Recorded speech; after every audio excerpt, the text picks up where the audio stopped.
Монгол Улсын ерөнхийлөгч Баян-Улгийн аймагт ажиллах үеэрээ нэгдсэн эмнэлгийн нээлтэнд оролцлоо.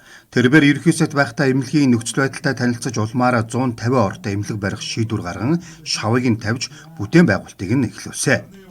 Өмнөх эмнэлгийн барилга ашиглалтын хугацаа дууссан, агаржуулалтын системгүй, тоног төхөөрөмжүүд хуучирсан, хагалгааны ганцхан өрөөтэй учир яаралтай, төлөвлөгөөт хагалгаанууд хойшлогдох, хугацаа алдах зэрэг тохиолдол олон гардаг байлаа.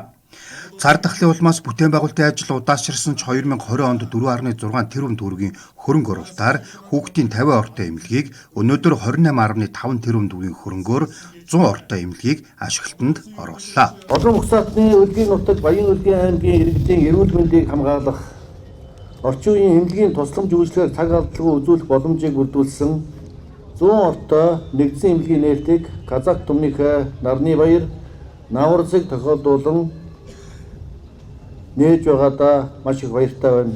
Энэ сайхан өдөр бид бүхэн ийм сайхан түүхийг бүтээж байгаадаа төрийн тэргуун баяртай байна гэдээ бас та бүхэндээ илэрхийлье.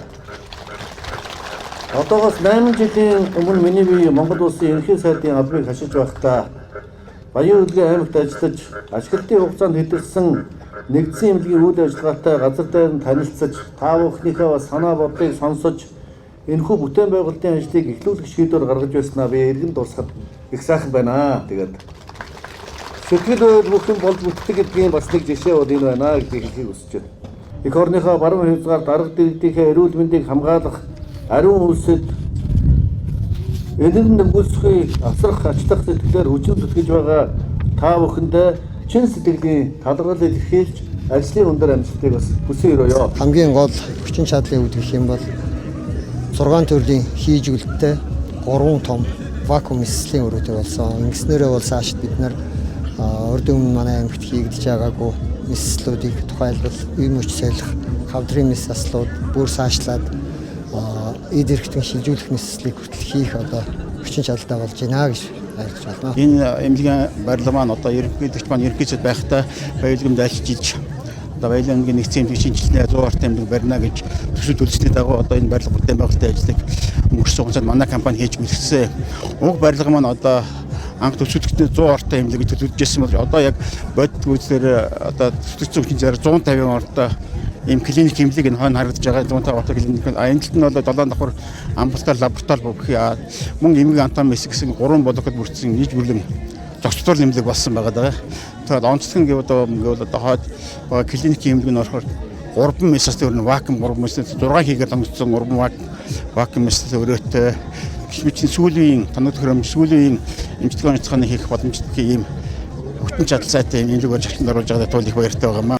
Эмнэлэг ашиглалтанд орсноор иргэд эрүүл мэндийн чанартай тусламж үйлчилгээг орон нутагт авахаас гадна үе солих болон хавдрын мэс тасал зэргийг хийлгэхээр Улаанбаатар хотыг зорих шаардлагагүй болж байгаамаа.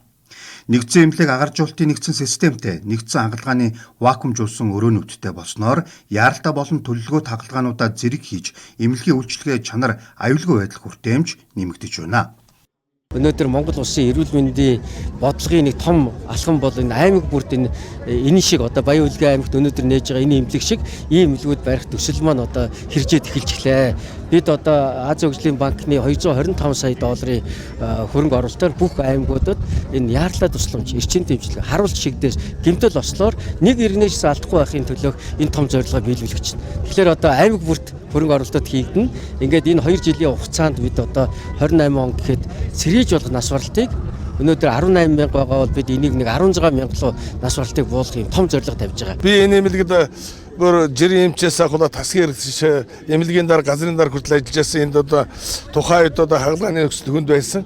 Одоо энэ хагалгаа нь 3 өрөөнд гуруулаад вакуумжсан тийм хагалгааны орчин үеийн эмнэлэг алслагдсан байдалтай болоо тархины хүнд хагалгаа, зүрхний хагалгаа, гэмтлийн хүнд хагалгаануудын бүрэн боломж нэгдсэн. Тэгээд эрен гэрчтэй баярлалаа гэж хэлье.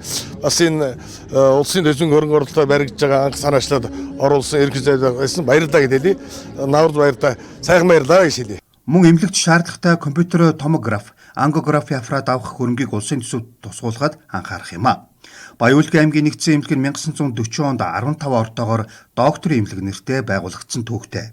Одоо 447 ортой 23 дасаг нэгж 7 алд 504 ажилтнтай үйл ажиллагаагаа явуулж байна.